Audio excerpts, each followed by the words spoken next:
All right, so we continue in Hebrews. So if you got your Bible, open up. We're still in chapter 2. We're going to finish out chapter 2 today. So we did the first 4 verses last week, and we're going to go into 5 through 18. So have that up and ready.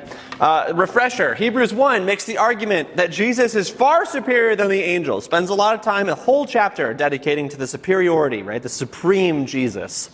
That he eternally pre-existed. He wasn't created like the angels. The angels were created beings. He created them. The angels even worship him. He's been exalted by God. Hebrews 1:13 says, "And to which of the angels has he ever said, 'Sit at my right hand and make the enemies a footstool of your feet'?" So Jesus sits on the throne of heaven and rules the world with righteousness. It's impossible to make too much of Jesus. This is chapter 1. Chapter 2 tells us something even more surprising. So we had last week this warning about this salvation, don't forget it. And here we get into something even more strange. Let's read chapter 2, verse 5 through 18. And we'll jump in and out of this as we go as well. So here we go. "It is not to angels that he has subjected the world to come, about which we are speaking. But there is a place where someone has testified, 'What is mankind that you are mindful of them? A son of man that you care for him? You made him a little lower than the angels. You crowned him with glory and honor and put everything under their feet.' In putting everything under them, God left nothing that is subject to them. Yet at the present we don't see everything subject. But we do see Jesus, who was made lower than the angels for a little while, and is now crowned with glory and honor because he suffered death, so that by the grace of God he might taste death for everyone." Chapter 1, Jesus is greater than the whole of everything, especially those darn angels. Chapter 2, Hebrews 9, but he was made a little bit lower than the angels. Anyone confused for half a second? He's greater, but he's a little bit lower. Let's follow the reasoning. Beginning with the birth of Jesus, there's this short 30-something year period in which he lives, and that's a little while. You'll see. He was made lower than the angels for a little while. Just a 30-year period in which the one who was higher than the angels, the ruler of the angels, the one that is adored by the angels, served by the angels, becomes lower than the angels. He becomes a man. That's quite a demotion in my mind. You were this, and now you're just one of us. So the question that is asked then, why bother? Why bother with a human Jesus? If he's this, then what is the point of this human Jesus? If Hebrews is arguing this for us today, that Jesus is great, why bother with this at all? This is what this section of Hebrews is working to. It's what this is giving us an answer. Why did Jesus become human? And we get it in kind of this two-part section. So let's read verse 10 through 13.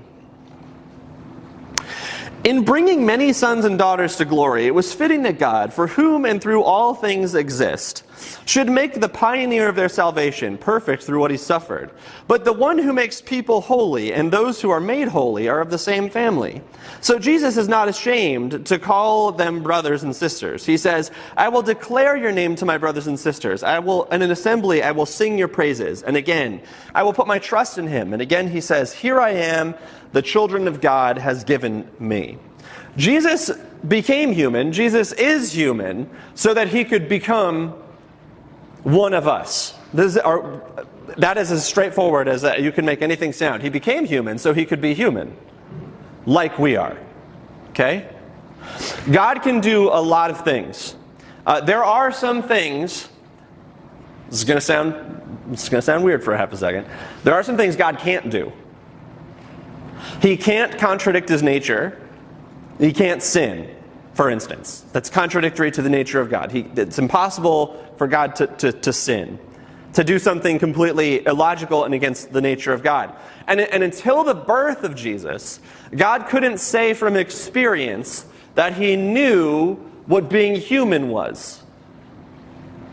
God knew what it was like to be a human, but he'd never actually experienced it before, right? It's like,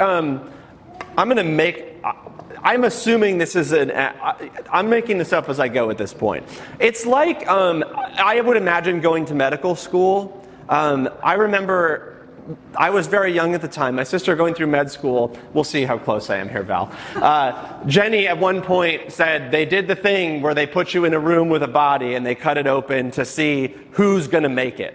You know, you're in a room with a cadaver and they cut him open. They're like, this is the heart and here's the intestines. And there's just people who go like, oh, and they fall to the ground. But there's a difference between I have the knowledge of like, this is probably what that looks like. Are you with me? I kind whatever. I probably would be the guy who they're mopping out of the room after that happens. There's a difference between like knowing the experience and experiencing the experience. I could describe to you a roller coaster and the stomach feeling into your throat, but until you're gripping onto the raptor with all of your might in order to impress your future wife because she wanted to ride her, like you don't know how terrifying it is to be flung upside down at hundreds of millions of miles an hour, it feels like, right? There's a difference between knowing and experiencing. So God can know the experience of humanity, but he's never experienced the experience of humanity. But that changes, right, with this birth of Jesus. Last week, Jesus is this, not only, he's fully human, he's fully divine, he's the same stuff. Suddenly we have this birth of Jesus, where he's experiencing humanity. 10 to 13 talks about the fact that God the Son, this creator, greater than angels, becomes human. So not only did God become human, but he did his best work through the suffering of humanity. Verse 10, right? It's fitting that for whom and by whom all things exist in bringing those sons and daughters to glory should make the founding of the salvation perfect through suffering. John Stott, a name you'll never need to know again, a famous preacher though, once said, I could never myself believe in God if it wasn't for the cross. In a real world of pain, how could one worship one who was immune to it? That laid aside the immunity to pain, to enter the world of flesh and blood and tears and death, the suffering for us. The sufferings become more manageable in light of this understanding. The thing is, through this experience, for anyone who has wounds, superficial or deep, it's a God that has an experience of those wounds as well, because he enters the room of suffering. He was greater than the angels, but he became lower than them to create the experience of humanity. Why did Jesus become human? To experience human. Are you with me so far? 11 to 13 really kind of pushes this home. Jesus isn't just God. He is God, but he's a lot more. He's become our brother and sister. He's not above us, he's alongside of us, right? So, I'll declare the names of my brothers and sisters in assembly and sing their praises. And again, I put my trust in him. Here I am, the children of God that he's given to me. This isn't just like, we're like, I can't even believe we're already here again. It's already like somehow political campaign season. And it's like, and I'm like, there's only a few times I'm supremely glad I live in the state of Indiana. And one of them is that no one campaigns here. Like if I lived in like Ohio, I don't know if I could do it. But it's not just like a political campaign dinner, right? Where you're like, there's people lined up and you're like, good to meet you. Hi, how you doing? Hi, Phil Harmon. Vote for me, right? You're a baby, great. And you kiss their foreheads, right? You with me? You've seen this, it's this superficial, they're like, hi, how you doing? I'd never talk to you outside of this situation, but if I shake my hand and someone snaps a picture, it sure does look like it, doesn't it? Hi, how you doing? You with me? We know this look. It's not that, right? Hebrews says that Jesus actually chooses to call us like brothers and sisters. The Greek word is brothers, but it's brothers and sisters. He quotes Psalm 22 and Isaiah 8, where it talks, the psalmist is vindicated that he takes place among God's people gathered in worship, right? Hebrews applies this into Jesus, that Jesus took a place among us. It's not just like a meet and greet with like a fundraising dinner and a few baby kisses and that. It's beyond. God, he became one of us to call us his brother and sister, right? To call us a part of the family. And even better, it's not even ashamed to call us that, according to verse 11. Like there's this deep identification with humanity. In verse 11, Jesus is not ashamed to call us brothers and sisters. There's this much deeper connection than the superficial, he became human to just walk among us. No, he became human to be in the family with us. You catch what Hebrews is saying? Jesus has zero sin. This is the thing that makes Jesus Jesus. But he did experience everything that it means to live a real human life as a human being in a broken world. The weakness of suffering, temptation, and every kind of human limitation. Angels, we're going to get, this is stuff, you don't ever think about this with Jesus, but everyone close your eyes for a second and just picture this with me. The angels watched Mary change Jesus' blowout diapers. Okay, if you don't have kids, that's when the poop goes all the way up to their neck. It's awful, okay? The universe, everybody watched in wonder as the Almighty that moved and helped breathe things in creation stumbled around and learned how to walk. Okay, there's a video of me with my daughter learning how to walk, and she goes bop, bop, face plant. I mean, they watch. Children played with Jesus in the street. There was synagogue leaders in Nazareth that had to listen as this kid talked while they tried to read from the Torah. Okay, Jesus had pimples. I would imagine in my mind, I don't know why, but Jesus is tone deaf. The other day we were in the kitchen and I said, Ash, what if I couldn't sing? Because she'll say something and it'll remind me, what was the song? I don't remember. She'll say something that'll remind me of a song and then I'll just start singing it around the house the whole rest of the day. And I said, what if I was tone deaf? And I just walked around and I was like, no. It'd be horrible. Jesus might have been tone deaf. Maybe a girl down the street had a crush on him, and he was shy. He's like, ooh, I don't know if I can. His knees were probably bony, right? He probably had those knees. I don't know if you've ever had a kid kneel on you, but they have there's an extra talon on their kneecaps when they're little that just grind into you. He was completely divine, but completely human. All of the things you can experience as part of the human existence, he experienced. For 33 years, there'd be everything that humanity could throw at him that you and I have ever felt probably went past him. He felt weak. He grew tired. He was afraid of failure. He was susceptible to wooing women. He got colds. He burped. He probably had body odor. No deodorant yet at the time. His feelings got hurt. His feet got tired. He had headaches without Tylenol. To think of Jesus in such a light, it's almost like irreverent. It's almost like you can't talk about Jesus burping. He's the divine greatest thing in the whole universe. You can. He burped. It's not something that we like to do. It's uncomfortable to get into the seriousness that he probably pooped a lot, probably once a day.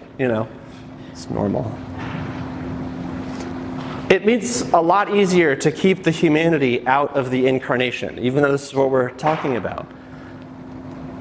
To clean the manure out that was probably around the manger, to wipe the sweat out of his eyes, to pretend that he never snored or blew his nose, or he was a carpenter. I bet you he probably hit his hand with a hammer a few times and went, that really hurt. You with me? He truly became one of us. This is what Hebrews is getting at. He became human. He became like our elder brother, is the language that's used here. And it's not just for the sake of identifying with us, right? God became human so that he could experience and identify with us. You get those statements so much in this passage. Bringing many sons to glory, the founder of salvation, and he who sanctifies. It goes way beyond just identifying. It's bringing us to glory, finding salvation, and sanctification of the human experience. 2, he became like us so that we become like him. He came to where we were to take us from where we come from, to go back to how he was. Jesus became lower than the angels because he wanted to identify with us. The one that was the all-powerful Lord that cast the stars in their appointed rounds, that sat above the globe, right, spinning, loved us so much he became one of us to help bring us to where he was from. Jesus makes the universe and he becomes a human. And a lot of us think of this incarnation thing when we think Jesus becoming human. It's like this, the bubble boy thing that he was protected in some way, but he's not. Hebrews 2:14 8 through 18. Since the children have flesh and blood, he too shared in their humanity, so that by his death he might break the power of those that hold the power of death, that is, the devil, and free those in all of lives who are held in the slavery by fear of death. For surely it's not angels he helps, but Abraham's descendants. For this reason he has been made like them, fully human in every way, in order that he might become a merciful, faithful high priest in service to God, and that he might make atonement for the sins of people. Because he himself suffered, he was tempted, and he's able to help those who are being tempted. He came so he could go after us to bring us to where we were supposed to be. The writer of Hebrews says that is why Jesus is able to help in some way.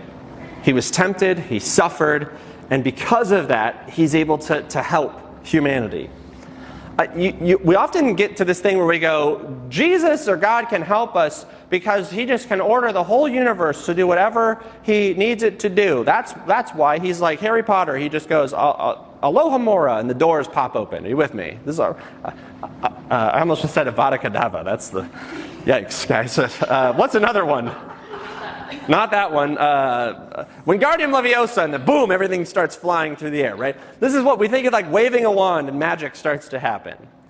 But the writer here says that's not it, right? There's God can do the floods and the creation, but the writer here says Jesus is able to help us because he suffered like us. He was tempted like us. He lived a real human life, just like you and me.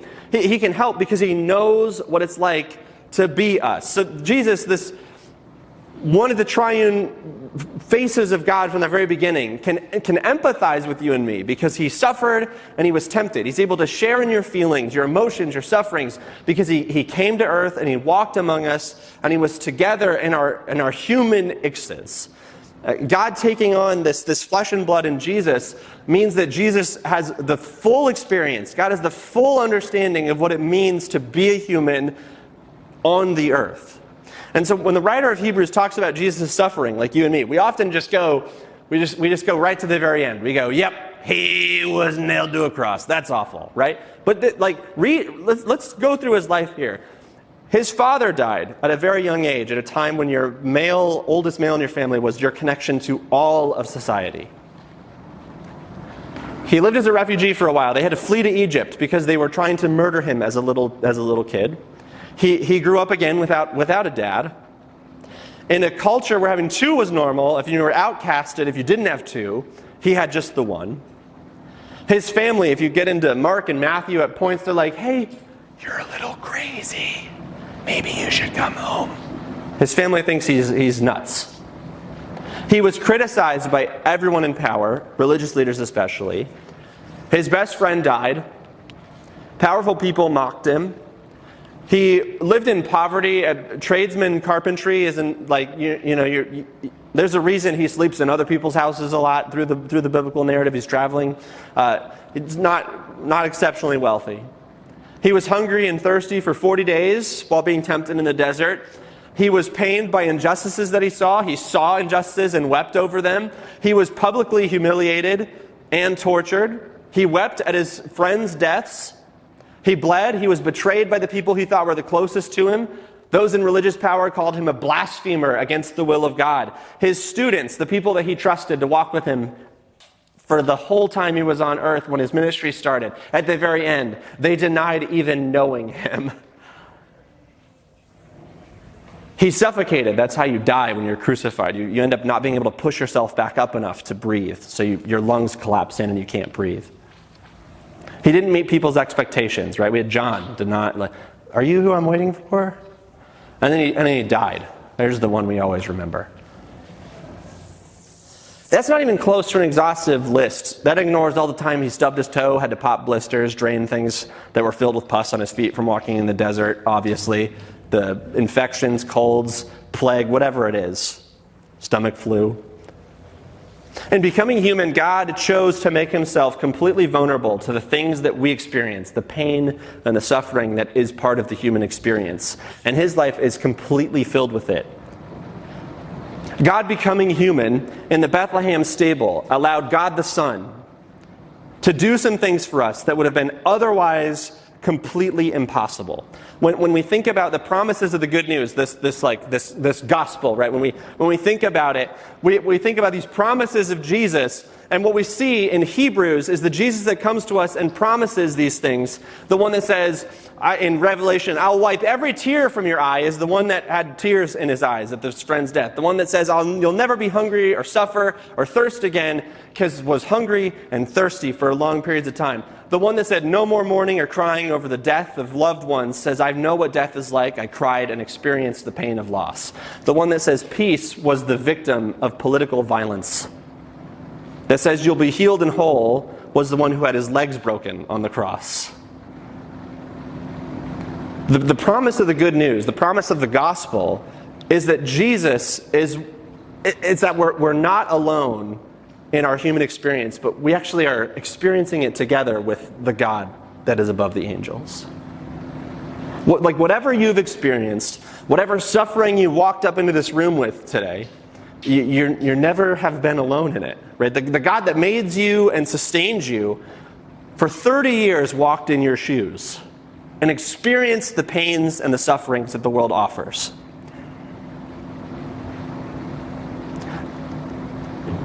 In the 4th century, Gregory of, I'm not even going to bother. You never have to know this ever and again. Said something super profound.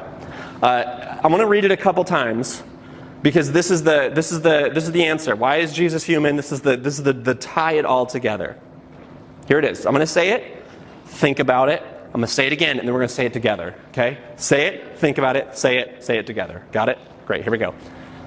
What's not been assumed cannot be restored.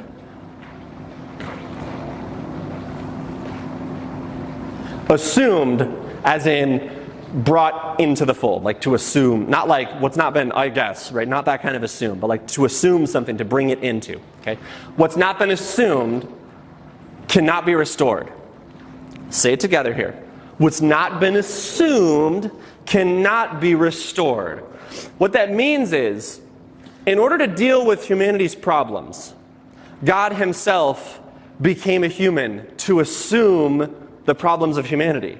If it hasn't been assumed, it can't be restored, right? If God never faced temptation of, I don't even think of one in your head, then that is not restored through Christ's actions, right? If he never experienced it, it can't be, if it never got assumed into the created being that is the created being. If it never got assumed into the incarnate Jesus, then it can't be redeemed in salvation. This is why he experienced real humanity, because real humanity is what's being restored. That's what Hebrews continues on to tell us. It's in Hebrews 2:14, it says, "First he broke the devil's hold and liberated captive humanity." Because he lived this human experience, because the only thing that could be in the place of perfection is perfection itself, he took that place instead of us. As a human, he was able to release death's grip on humanity so that we could be free. What's not been assumed could not be freed, death. He made appropriation for God's judgment, Hebrews 2:17. For this reason, he had to be made like them, fully human in every way, in order that he might become a merciful and faithful high priest in service of God, that he might make atonement for the sins of people. Atonement, it's one of those words we say in church a lot. The real meaning of it is to reveal. Everybody just go like this, atonement, to reveal. Good, that's what it means, it's to reveal. That's what it means. For us, it's this like, to reveal the broken, it's to atone for something, is to reveal it fully so that it can be forgiven. It's Old Testament altar stuff. You got to atone for something, it's revealed in the temple. Great. In order to make, to take that, good. Appropriation for God's judgment. He atoned, his atonement for the sins. All of our things were revealed through the death of Christ. It could not have been done unless man was the one that paid what was due. This is what he gets at in gospel. Are you with me? He became a merciful and faithful high priest and is able to make the experience of temptation a mediator for us. Jesus is ideally suited to help because he's been through it too. He knows the temptation better than we do. He experienced it all, but never gave in to it. Whatever hasn't been assumed You with me? He experienced it all. He became one of us to come after us so that he could identify with us and do everything necessary to redeem us.